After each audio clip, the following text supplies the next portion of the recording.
Bien, hemos tenido la fiesta de todos los santos, que recordamos, en ese día recordamos a todos los seres que faltan a nuestro alrededor, que se han ido, que han pasado al otro lado, ¿eh? Y yo quería en esta conferencia pues acercarme un poco más al concepto de la muerte.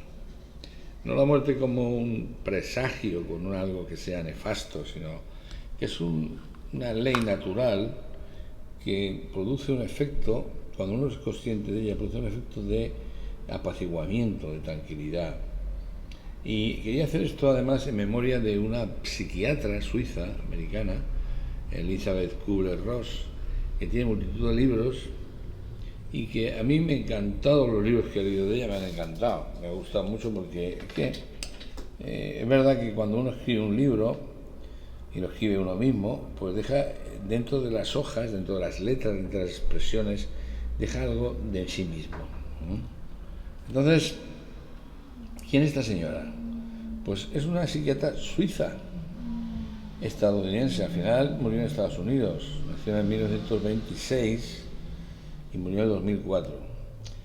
Y vino en un parto triple, fueron trillizas las tres.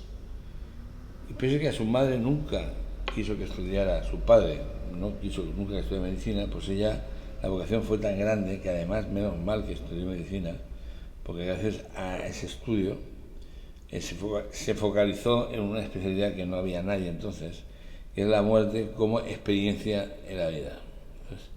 Entonces,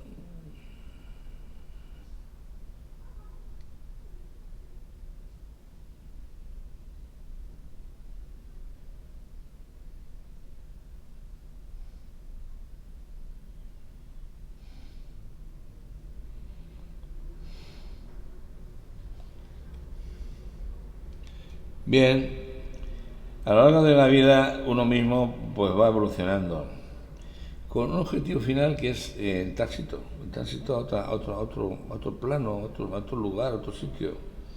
Hay mucha gente que no cree en esto, la muerte como experiencia en la vida. Pero esta mujer, esta psiquiatra, se dedicó en su vida profesional a ayudar a las personas que iban a morir y propuso como primera iniciativa cuidados paliativos para las personas, para calmarlas, para dar serenidad. Y es muy importante además saber que se convirtió en un referente en todo el mundo de la psiquiatría, pues hizo un modelo de pérdida en 5 pasos que todavía se conoce como el modelo Kubler-Ross. Entonces ella definió las etapas del duelo, definió los procesos que había que pasar, cómo había que aceptarlos, cómo había que superarlos. Entonces, una frase suya que a mí me encanta es: estamos aquí para sanarnos unos a otros y a nosotros mismos. No una sanación como en la recuperación física, sino una sanación mucho más profunda, la sanación de nuestro espíritu, de nuestras almas, etcétera, etcétera.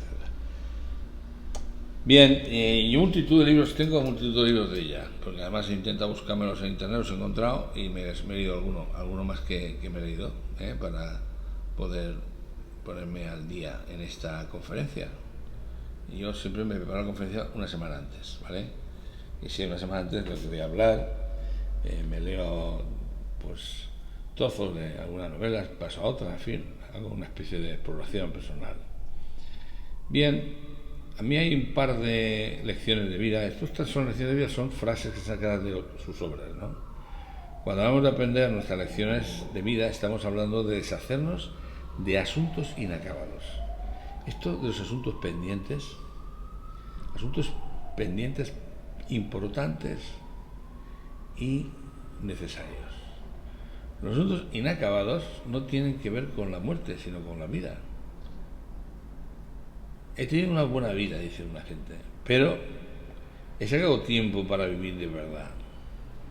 La pregunta es que uno es consciente de que vive en una vorágine de trabajos, de actividad, y a veces se da cuenta uno que que no ha hecho lo que él pensaba que era importante para él.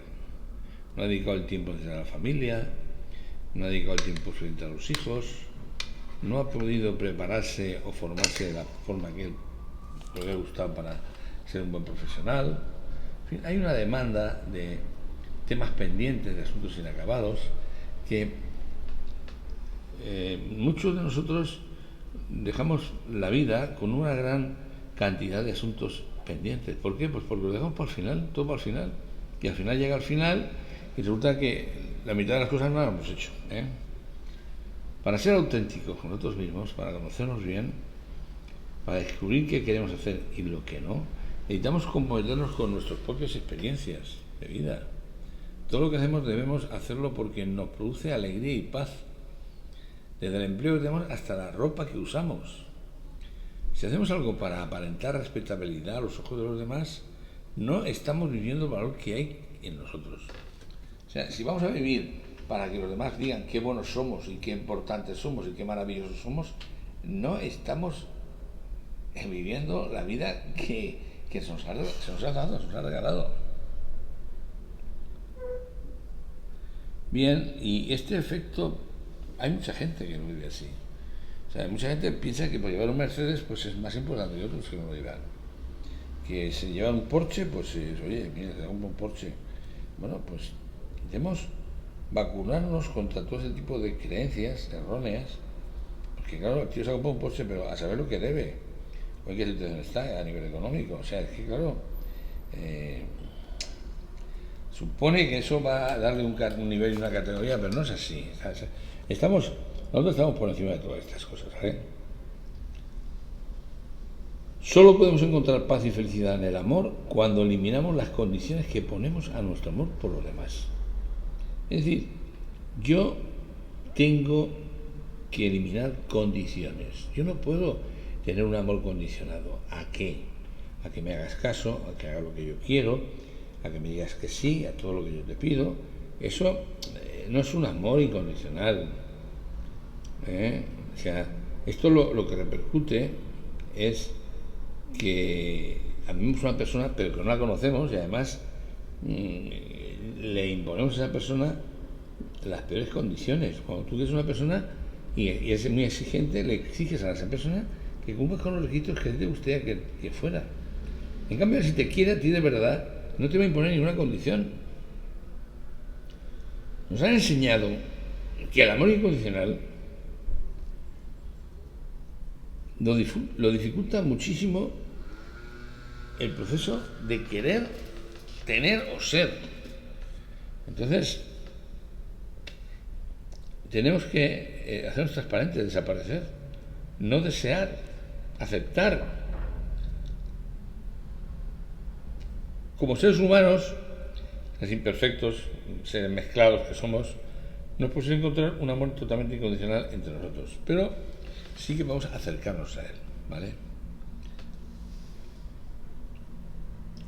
A mí esta frase me encanta. A lo largo perdemos todo lo que poseemos, pero lo que importa en definitiva no se pierde nunca. Nuestras casas, coches, empleo, dinero, nuestra juventud, incluso seres queridos, nuestras relaciones, solo los tenemos en préstamo durante un cierto tiempo.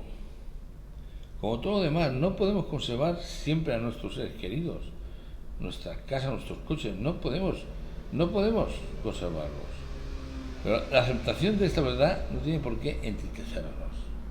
Por el contrario, puede proporcionarnos la capacidad de valorar mejor la infinitud de experiencias y cosas maravillosas que tenemos que vivir durante el tiempo que permanecemos aquí. Bien, pues podemos seguir la lección de vida. En muchos aspectos, si la vida es una escuela, la pérdida es una parte importante del currículum.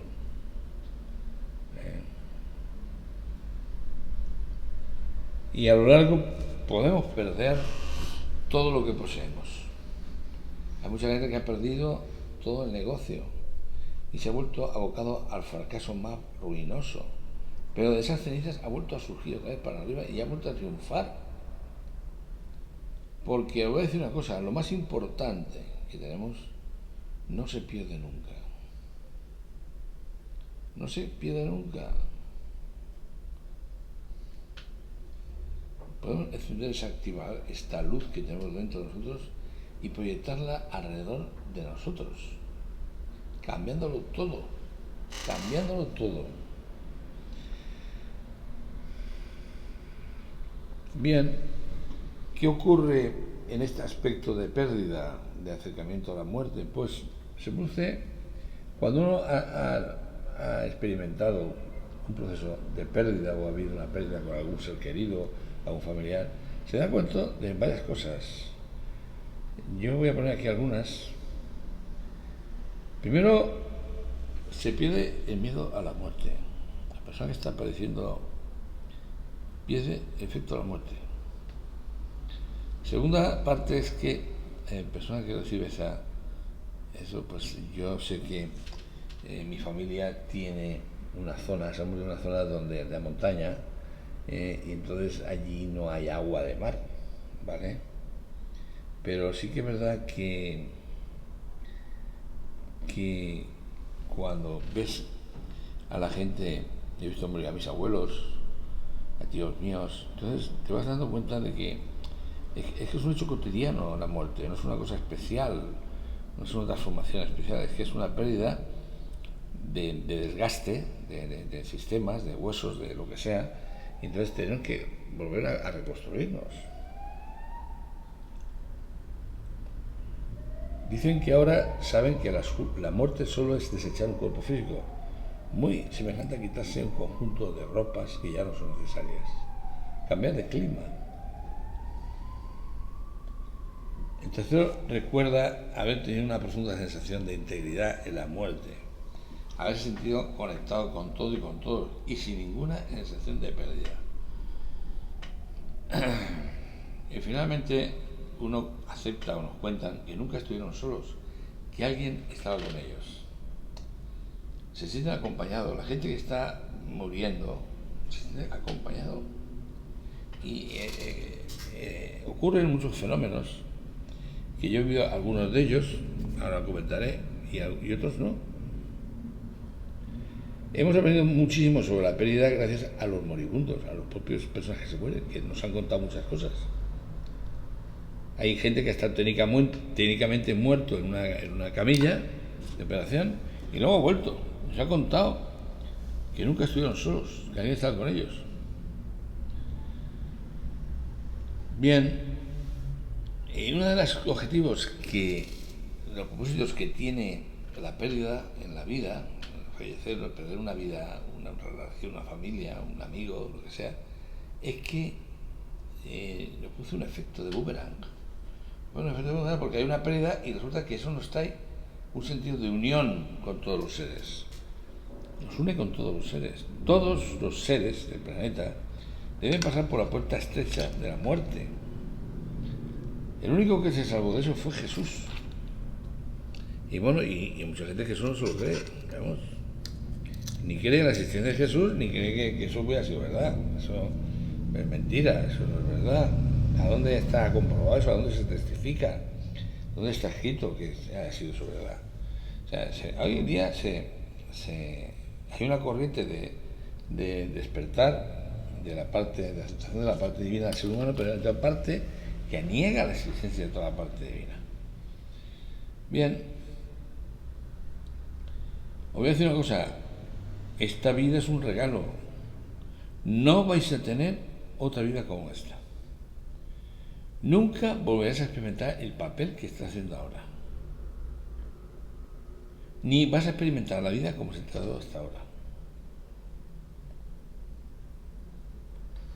Entonces, yo me pregunto, cuando uno ha visto fallecer a seres queridos, se han ido, y ya la pérdida es una pérdida total, porque ya no la vas a volver a ver. Hay gente que tiene sueños con los seres queridos, con abuelos, con padres, en fin, y tienen reminiscencias, pero eso no quita que yo conscientemente, racionalmente diga, esta persona ya no la vuelvo a ver más. Entonces, ese no volver a verlos más esperando que a mí me pase lo mismo y que me una a ellos, es un acto de unión. Nos ayuda a comprender a los demás de un modo más profundo.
Vivimos una vida plena cuando poseemos pues objetos pensamos que son nuestros. La verdad es que cuando uno deja la vida, pues las casas, los coches, los empleos, el dinero, nuestra juventud, incluso muchos seres queridos, solo los tenemos durante un cierto tiempo, como si fuera un préstamo, ¿no?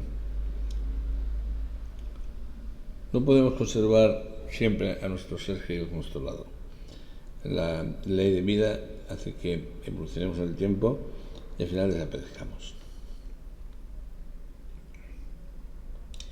En muchos aspectos la vida es una escuela y la pérdida forma parte de ella, es una parte importante del currículum que uno va geriendo mientras vive, ¿no? Bien. Muchos seres que han estado clínicamente muertos y han vuelto, en los bastantes casos, pues han asegurado que estando envueltos en una paz, una sensación como nunca habían sentido, habían perdido el miedo a la muerte. Otra cosa que dicen es que ahora la muerte no es más que cambiarse de traje, cambiarse de un equipo especial a otro. Y luego, pues, depende de cómo vengan, donde vivas, si vives en un pueblo o vives en una ciudad, ellos tienen diferentes sistemas para hacer que la experiencia de vida sea algo extraordinario, ¿no? Y todo esto que hemos aprendido nos lo han enseñado los propios moribundos, los propios seres que han fallecido, porque tenemos una conexión muy importante con ellos y nos han explicado algunas cosas que suceden en ese paso y realmente es fantástico. La vida es un regalo que nos hace el Creador para experimentar algo diferente, que hasta ahora no habíamos sido conscientes de ello. Y entonces, una de las cosas que dice, que cuando tú estás aprendiendo a explotar la vida,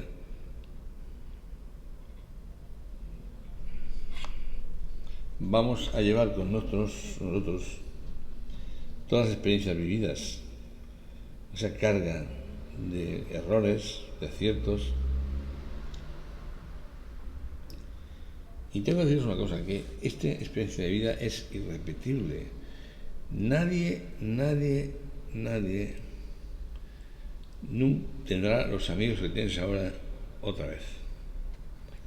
Y nunca experimentarás de nuevo la tierra como lo estás viendo ahora, con todas sus maravillas. Bien. Entonces, esta conferencia, ¿qué es lo que nos quiere presentar? Nos quiere dar un mensaje de confianza en la vida y en el don que tenemos los que la vivimos. Además de dar conocimientos para ayudar a todos aquellos que dudan de su existencia y de su camino de vida.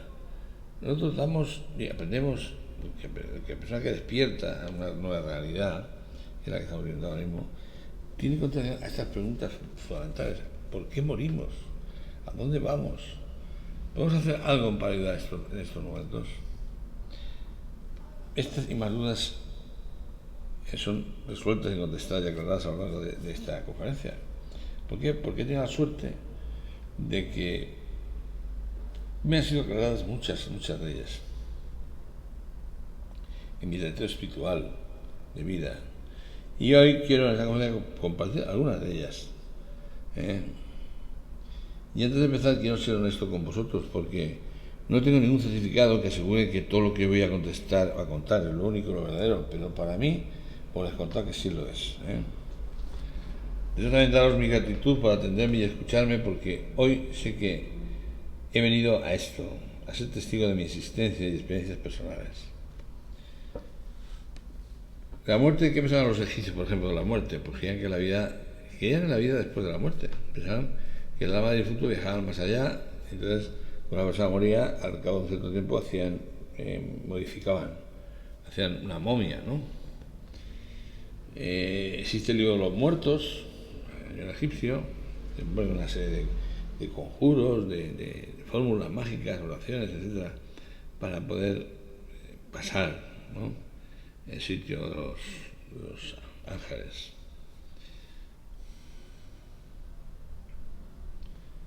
Bien, Para el cristianismo, la muerte es un tránsito desde la vida terrenal hacia Dios.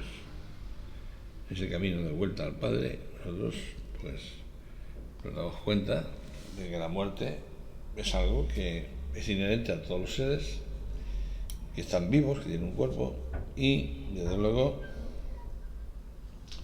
no se puede decir que nosotros los seres humanos seamos unos sabios.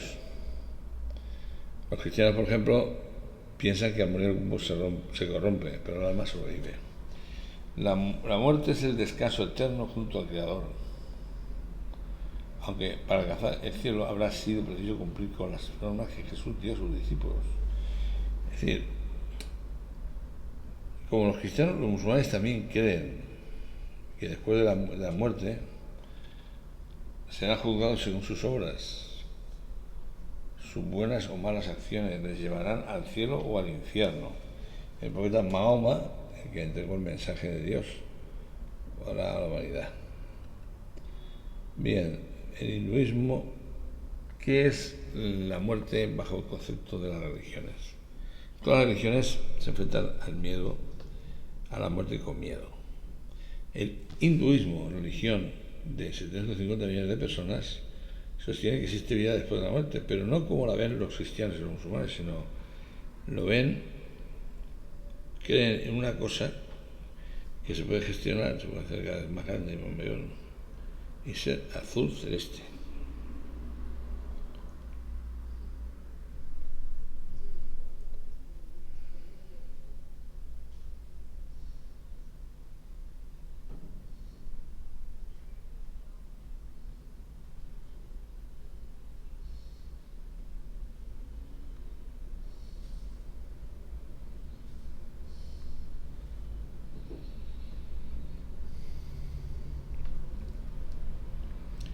Bien, los hinduistas creen en la reencarnación.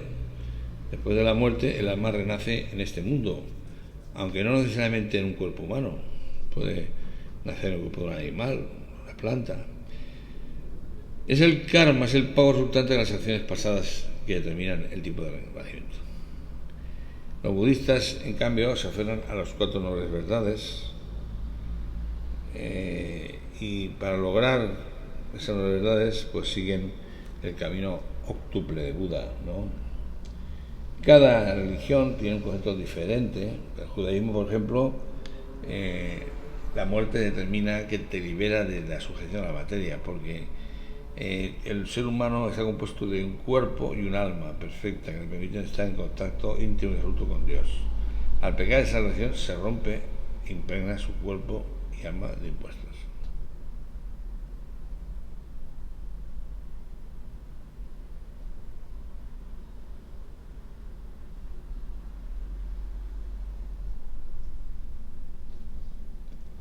Bien, la Cábala, la Torá, el Talmud nos vierte información sobre la herramientas que tenemos a nuestra disposición para poder sobreponernos a la muerte.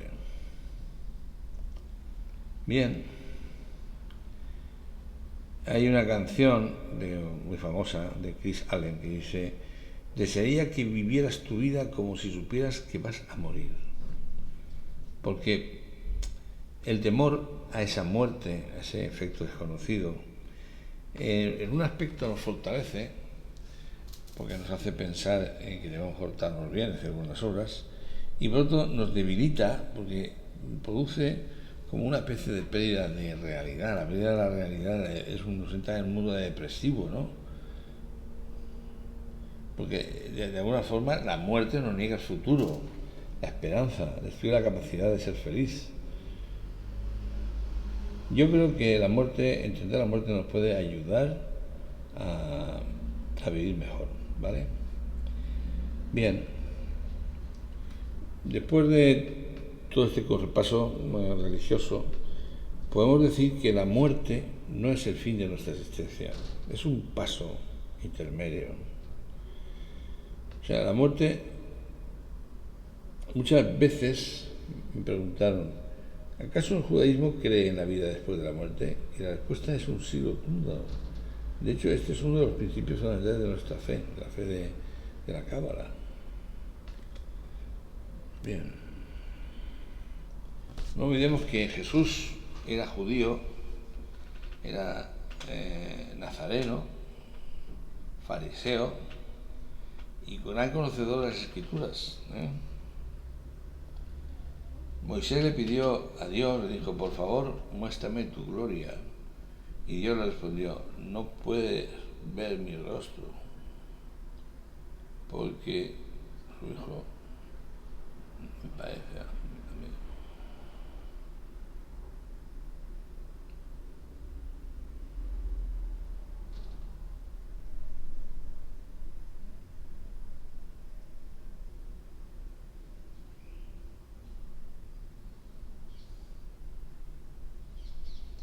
Bien.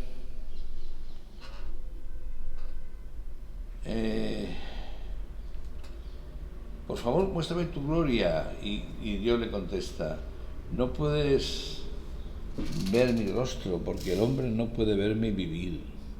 Los vivos no pueden ver a Dios. La implicación que tiene esta respuesta es muy fuerte. Con la muerte llega una visión de lo divino. Y esto explica la costumbre de cerrar de lo inmediato los ojos a la persona cuando fallece. Las primeras palabras que Dios hace en el momento de la creación fueron que haya luz.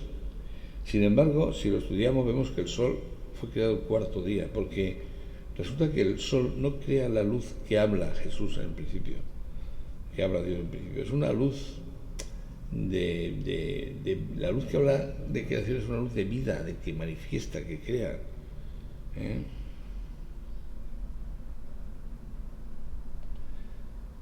Bien, es muy típico que una persona que fallezca pues tenga visiones de la luz que le rodea, un túnel de luz.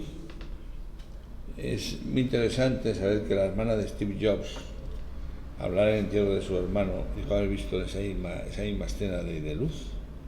Las palabras finales de Steve fueron monosílabos que repitió 3 veces.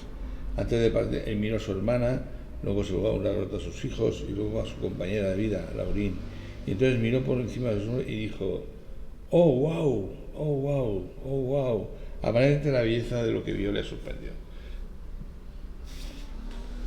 Bien, ese asombro final es la respuesta que nos han dado muchos seres que han fallecido a lo que han experimentado. Las fuentes judías, las fuentes de la Cábala, nos dicen lo que ocurre inmediatamente después de la muerte.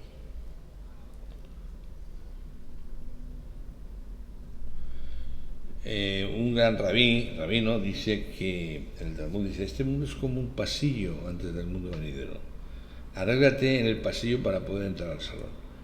La analogía del pasillo es muy llamativa porque además yo, la forma que tengo de hacer el tránsito y ayudar al tránsito a una persona es mediante un pasillo y 5 salas, 5 habitaciones. O sea que, digamos que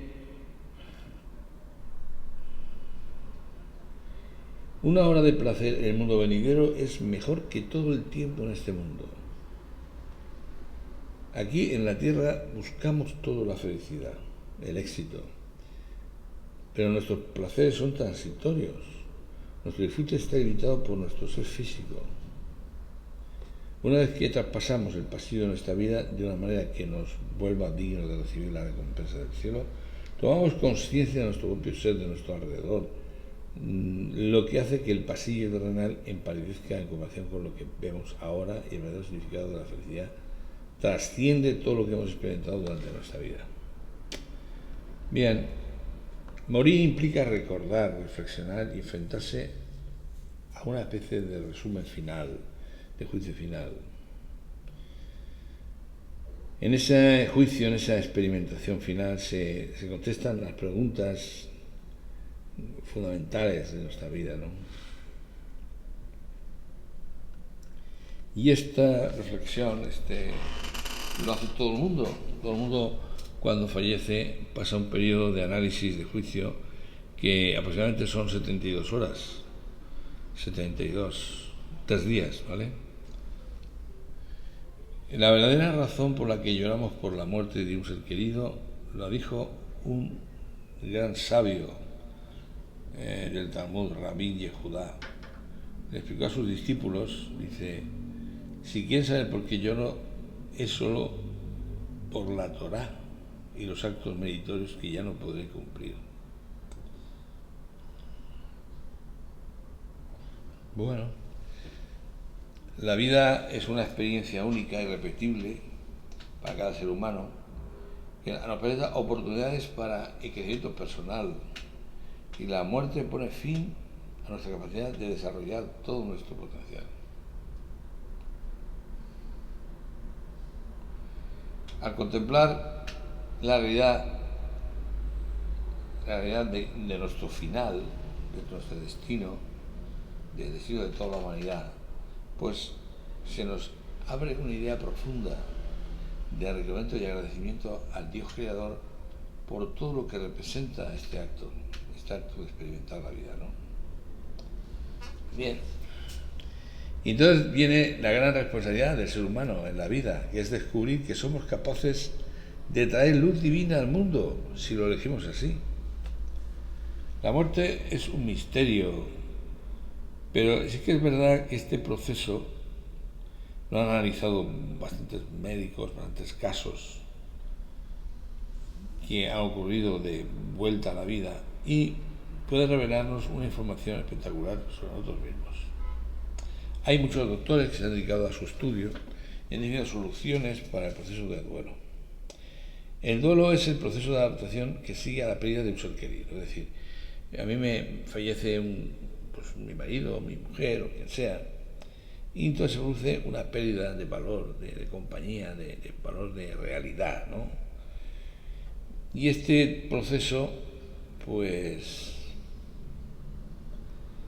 se experimenta en diferentes etapas, que es una de las cosas que hay que agradecerle a Elizabeth Kubler-Ross. El método de Kubler-Ross de adaptación a una pérdida tiene 5 pasos, están estudiados, y se considera que se ha superado el duelo cuando la persona es capaz de pensar y hablar sobre el ser querido fallecido sin dolor.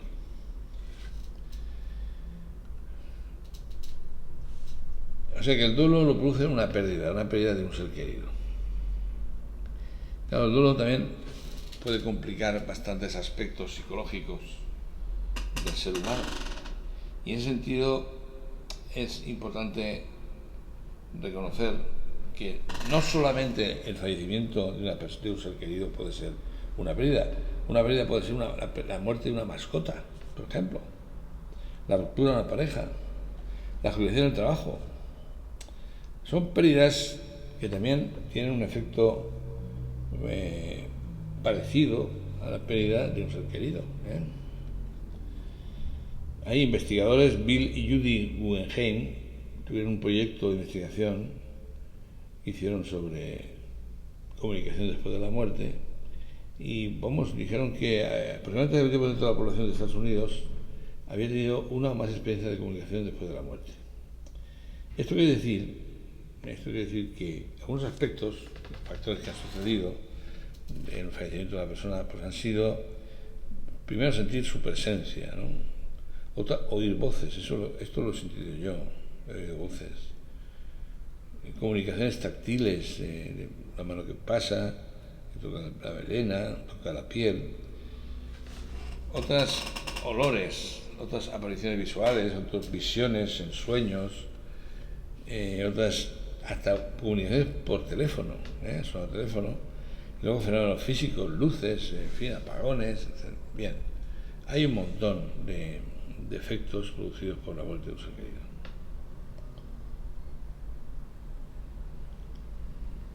También es posible que existan casos que consisten en la visita de la persona que acaba de fallecer a un familiar o amigo, que al desconocer que está fallecido se sorprende mucho de verlo y no entiende qué es lo que está sucediendo. Bueno, pues eso es una visita que a veces te hacen para avisarte de algo que va a suceder, ¿no?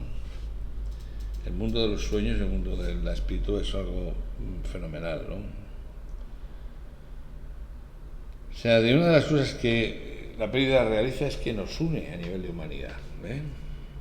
Nos ayuda a comprender a los demás de un modo más profundo. Dice un neurocirujano de la Universidad de Harvard, se llama Eben Alexander, dice: he estado sumido en un profundo coma durante una semana en el que viajé a otra dimensión del universo. Una dimensión que nunca antes pude llegar a soñar que existiese. Así arranca el neurocirujano su experiencia de vuelta de la muerte, ¿no? Y bueno, está escribiendo un libro, ha escrito varios libros donde cuenta todo esto. Hay otra persona que es muy conocida, que es el Raymond Moody. Hizo un estudio de 150 personas que habían estado en muerte clínica o que casi murieron, por decirlo de alguna forma. Después de analizar esos casos, Moody concluyó que hay 9 experiencias comunes en la mayoría de la gente que ha tenido una ECM, una experiencia cercana a la muerte. El libro más famoso y traducido de Moody es Vida después de la vida. Entonces, bueno, ha sido llevado al cine esa obra. Yo quiero terminar esta conferencia con 10 libros sobre la vida y la muerte. Primero voy a hablar de este último, La vida después de la vida, Raymond Moody, que yo me lo he leído, está muy interesante. Vida después de la muerte, de Elizabeth Kubler-Ross. Recoge un montón de experiencias comprobadas, lo que llama regreso a la vida.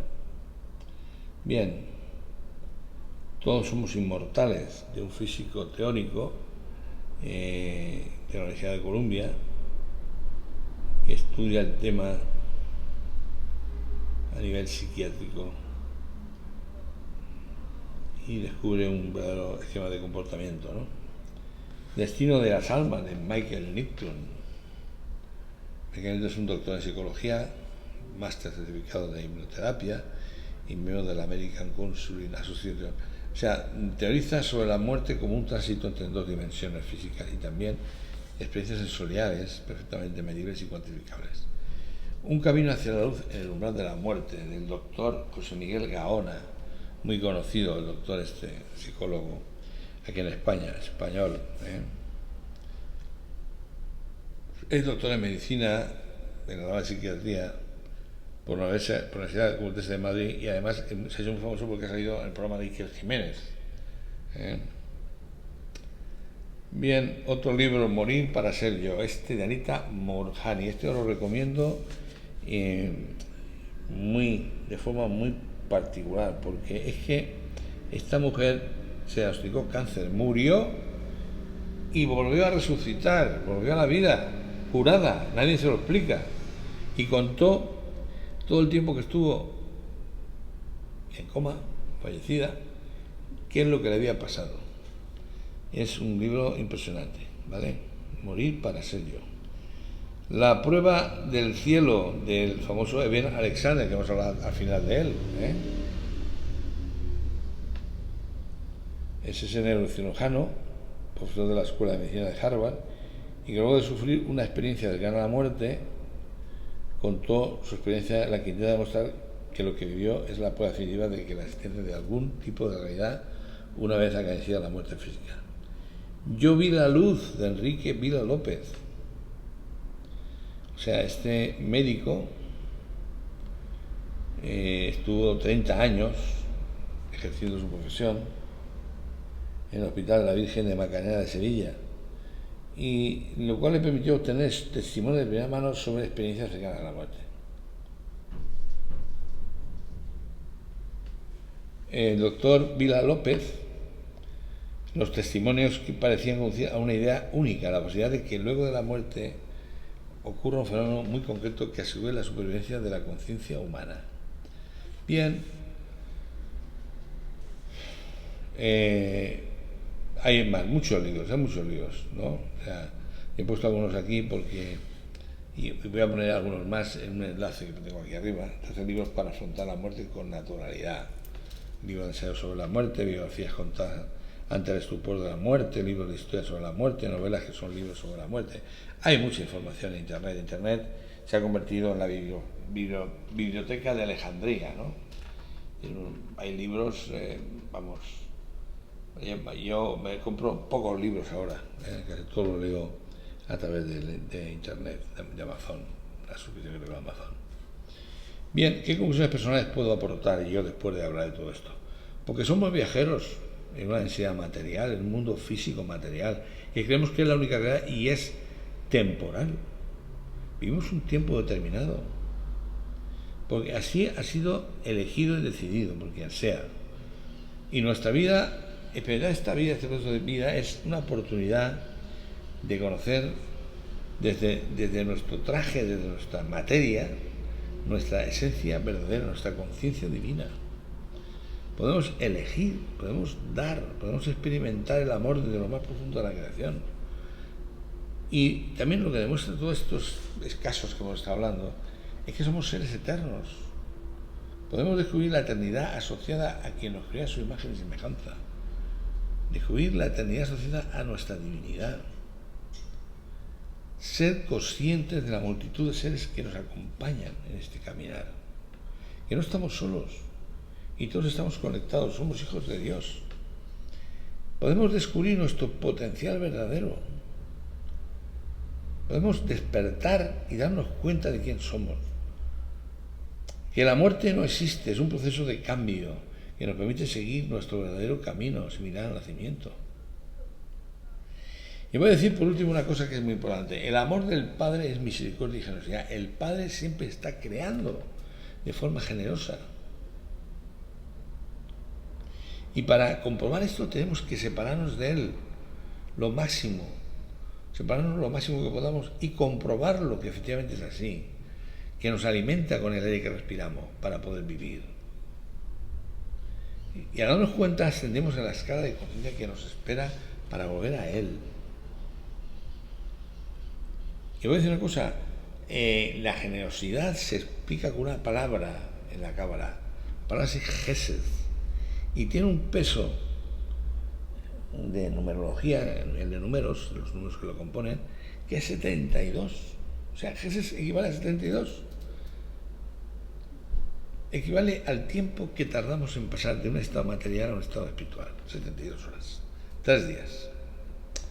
Bien, con esta última información, pues termino esta primera conferencia, que espero que os haya gustado. Yo creo que la muerte es lo más justo. Dios hace todo perfecto, de maravilla, simple, sencillo. Hay que darle gracias por todo lo que nos pasa, todo lo que nos regala, todo lo que nos da. Y desde luego, espero que la segunda parte de relaciones, de rituales, os sirva también para poder acercaros más a vuestros seres fallecidos ya queridos. Pues muchas gracias por vuestra atención, ¿vale? Hasta otra.